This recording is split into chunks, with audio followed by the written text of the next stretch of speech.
7 days anti rabies protocol. अगर आज के बाद किसी कुत्ते ने काटा, मान लो पागल कुत्ता ही ने काट लिया, तो अब इसके अभी आप लोग बाहर जाएंगे और बाहर भी मैं 2-4 कुत्ते को घूमते हुए देख ही रहा था अभी, उनमें से कोई अगर काट ले तो क्या करेंगे आप? अभी स्टेप बाय स्टेप सबूतों के साथ, जिससे आपका बचाव और अच्छी तरह से हो जाएगा। सबसे पहले जो सबसे इंपॉर्टेंट बात है, immediately washing the wound with the water. फटाफट जितनी जल्दी उसे पानी से धो अच्छी तरह से। पानी से जब धोते हैं तो वायरल लोड जो इन्फेक्शन वो अपने आप ही कम हो जाता है, वो धुल जाता है। बड़ी सिंपल सी लॉजिक है और ये सारा आज से 4000 साल पहले भी लिखा गया था और जिसे मॉडर्न साइंस बोलते हैं उसमें भी लिखा गया है। फिर डेली वॉश बाय नीम डिकॉक्शन। नीम डिकॉक्शन क्या है? नीम के पत्ते का रस भी नहीं, नीम के पत्ते को लिया, उसको आपने पानी में उबाला, उबालने के बाद उसका डिकॉक्शन बनेगा। आप एक बार इसको ले आए ताकि आपको एक बार समझा दें, क्योंकि जब हम डर जाते हैं ना तो हमारी होश उड़ जाते हैं फिर, इसलिए उसको अच्छे से देखिए, इसको समझिए। और उसके बाद अगर वो ज़्यादा खून वगैरह निकल रहा है तो नीम का लेप and paste application on the wound, वो सब लगाया जाएगा। तो इसको यहाँ पे रख दो, फटाफट लेके आओ, यहाँ रख दो, ठीक है। तो मान लेते हैं स्टेप 1, इमेजिन कीजिए आपके कुत्ते ने पैर में काट लिया। पहला स्टेप क्या करेंगे? वॉश कर दिया। अब अगला स्टेप क्या करेंगे? नीम डिकॉक्शन, थोड़ा आप बता दो। नीम डिकॉक्शन के लिए हमें 2 चीज़ों की ज़रूरत है, एक तो पानी करीबन 2 लीटर और नीम के पत्ते। नीम के पत्तों की जो क्वांटिटी है वो करीबन 30 से 40 ग्राम है। तो आप देख सकते हैं 30 से 40 ग्राम करीबन इतनी क्वांटिटी होती है। अब आप इसको अच्छे से वॉश कर लें और अब आपने पानी को बॉईल करने के लिए रखना है और बॉईल करते वक्त इनको जो वॉश करा हुआ है इसको अच्छे से क्रश कर लें हाथ से और पानी में उबालने के लिए डाल दें। अब पानी को तब तक उबालें जब तक कि वो 1/4 ना हो जाए। दैट मीन्स कि ये 2 लीटर जो पानी है जिसे आप देख सकते हैं उसको इतना उबालना है कि वो 1/4 हो जाए, यानी कि 500 ml।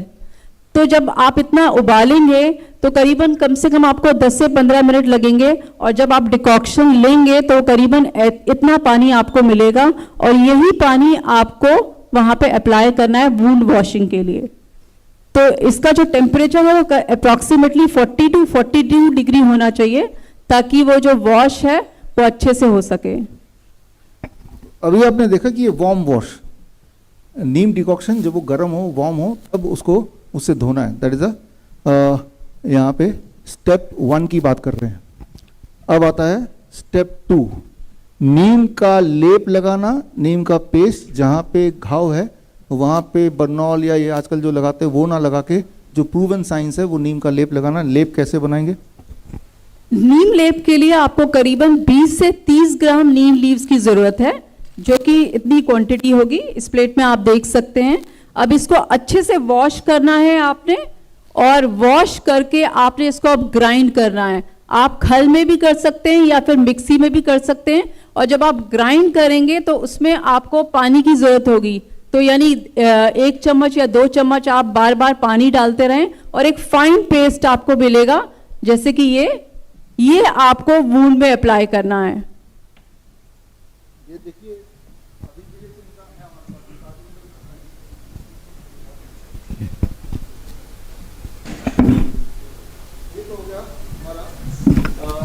स्टेप 2 क्लियर हो गया ना ये, और ये रोज करना है, 7 दिन का प्रोटोकॉल है, ठीक है ना। Step 3 heat treatment. ये बहुत इंपॉर्टेंट, इंटरेस्टिंग, बहुत पावरफुल है कि स्टीम सोना बाथ, स्टीम बाथ बोलते हैं, सोना बाथ बोलते हैं। 40 to 50 डिग्री सेल्सियस जितना आप कर पाएँ, 10-10 मिनट दिन में 3 बार।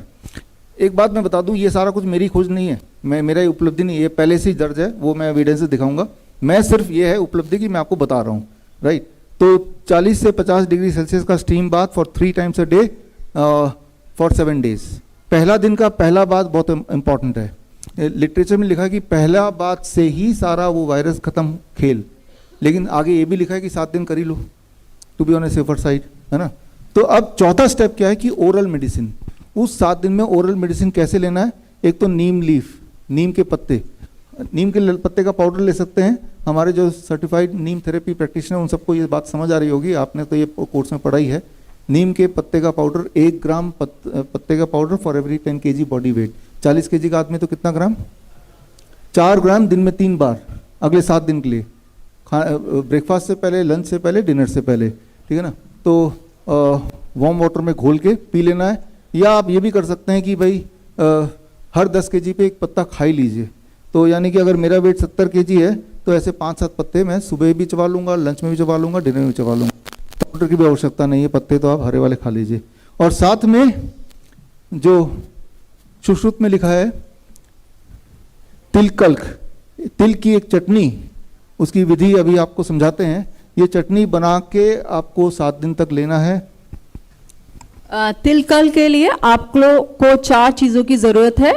सबसे पहले तिल, काले तिल, और तिल का तेल, और ये गुड़, और लास्ट इंग्रेडिएंट है अर्क, अर्क का दूध। अब इनकी क्वांटिटी को देख लेते हैं। ये हमने तिलक बना रखा है। तिल को थोड़ा सा रोस्ट करके और पानी के साथ पीस कर हमने ये एक तिल की चटनी बना ली है। अब इसमें हमें तिल का जो तेल है वो करीबन हम लोग डालेंगे 2 चम्मच 10 ml के करीब।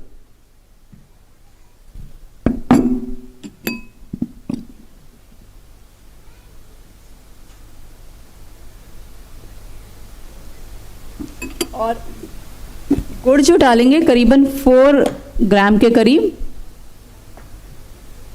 और जो अर्क डालना है वो बहुत कॉशियसली डालना है, बिकॉज ये एक मेडिसिनल का काम करेगी अगर आप डोज सही डालेंगे, अदरवाइज फेटल भी हो सकता है। तो इसकी 1 या मैक्सिमम 2 बूंद से ज़्यादा नहीं डालना।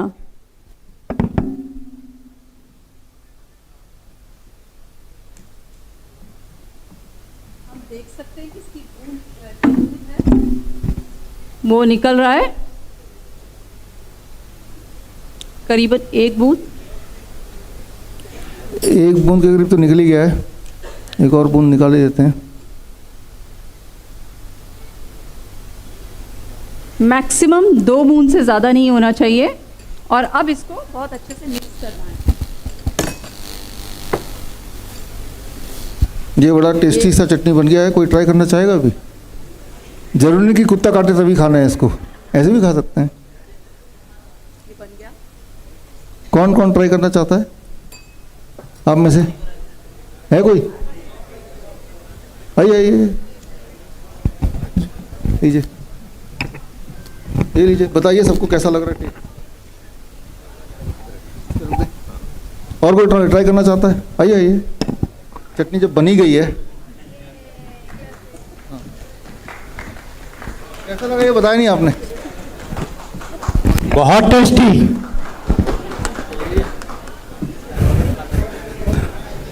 तो इसको ले जाओ।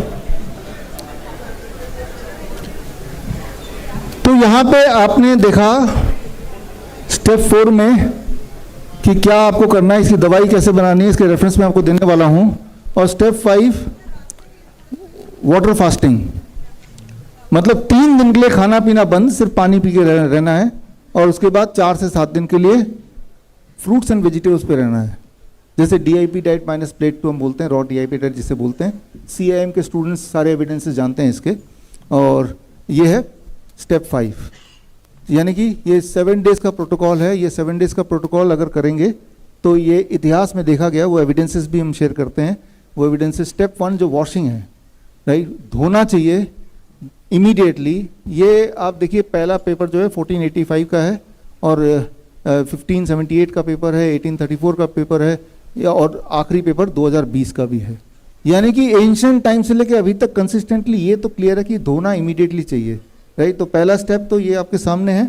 और नीम के पानी से धोना चाहिए। उसका जो हमारे नीम थेरेपी के स्टूडेंट्स हैं उन सबको पता है कि आप मेरी किताब ग्रीन गोल्ड पढ़ेंगे तो उसमें हज़ारों आपको रेफरेंस मिल जाएंगे, तो आपको पता चल जाएगा जो आपने सीखा है। स्टेप 2 लोकल एप्लीकेशन, नीम का लेप बनाना है और लेप लगाना है जहाँ पे जख्म हुआ है। तो उसके रेफरेंसेस भी इस किताब के अंदर आप ढेर सारे देख सकते हैं। Step 3 heat treatment. Heat treatment यानी कि सोना बाथ 10 मिनट दिन में कितनी बार? 3 बार, कितने दिन तक? 7 दिन तक, ठीक है ना। इसके रेफरेंसेस आपकी आंखों के सामने हैं। ये बात पहली बार 1866 में ये डिस्कवर की गई थी कि अगर कोई पेशेंट एडवांस स्टेज में भी है, जिसको पूरे पूरे सिम्टम आ भी गए हैं, तो भी ये हीट ट्रीटमेंट बड़ी तेजी से काम करता है। और इसमें आप ये टेक्स्ट मैंने एज इट इज वहां से उठाया है। A single vapour bath is sufficient to prevent hydrophobia by eliminating the virus. Nevertheless, for the sake of greater security, I caused 7 to be taken in as many days at a temperature of from 42 degree to 48 degree. ये हूबहू Indian medical gadget अक्टूबर 1866, Lancet में भी simultaneously उसी वक्त आया था। 1866 में ही Lancet में भी आया था। लैंसेट दुनिया का नंबर 1 जर्नल माना जाता है, और वो जर्नल के लंदन ऑब्जर्वर में भी सेम चीज़ आई हुई है। उसके आगे का हिस्सा आप देख रहे हैं। और इसे टर्किश बात बोलते हैं, कुछ लोग उसे वेपर बात बोलते हैं, कुछ लोग उसे स्टीम सोना बोलते हैं, राइट। तो इसके कई सारे नाम है सब सेम ही। ये ब्रिटिश मेडिकल जर्नल 1888 आप देख रहे हैं। और यही सारी चीज़ें हमारे सुश्रुत संहिता में लिखी है, चरक में लिखा है, हिपोक्रेटिक टेक्स्ट में है। तो ये सारे कंसिस्टेंटली सेम ही चीज़ बोल रहे हैं। किसी भी तरह का वायरस अटैक अगर हो, नॉट जस्ट रेबीज, अगर आप स्टीम बात कर लेते हैं अच्छी तरह से दिन में 3 बार, तो वायरस का इफेक्ट खत्म हो जाता है। That is what is the evidence, right. तो अब चौथा एविडेंस जो स्टेप है, ओरल मेडिकेशन, नीम लीव का सेवन और तिल का चटनी। तो ये जो एविडेंस है, उसके लिए ये सारे रिसर्च पेपर आप अपने आंखों के सामने देख रहे हैं। और 5वां स्टेप कि water fasting for 3 days followed by that 4 से 7 दिन तक आपको vegetable and fruit and vegetable fasting, इसके भी एविडेंसेस आप यहाँ पे देख ही रहे हैं। तो अभी तक पिछले 4000 सालों के सारे एविडेंस को मिला के एक ऐसा ट्रीटमेंट जो सेफ हो और इफेक्टिव हो, वो हमें कुछ नुकसान ना पहुंचाए और हमारे ठीक होने के चांसेस बढ़ा दे, तो वो ये 7 days एंटी रेबीज प्रोटोकॉल आपकी आंखों के सामने है। अब इसको कंक्लूड करते हैं। अगर अब कुत्ता काटेगा तो क्या करना है? द बेस्ट तो है कि 7 days एंटी रेबीज प्रोटोकॉल कर ही लीजिए, और उससे कम इफेक्टिव सिर्फ धो तो लीजिए कम से कम, उससे भी कम इफेक्टिव कुछ मत कीजिए, लेकिन वैक्सीन मत लगाइए, राइट। कुछ नहीं करना भी बेटर है, कुछ नहीं करना भी इलाज है यहाँ पे, कि आप उसको छेड़ नहीं रहे हैं वैक्सीन लगा के, राइट। तो यानी कि vaccine is a modern superstition.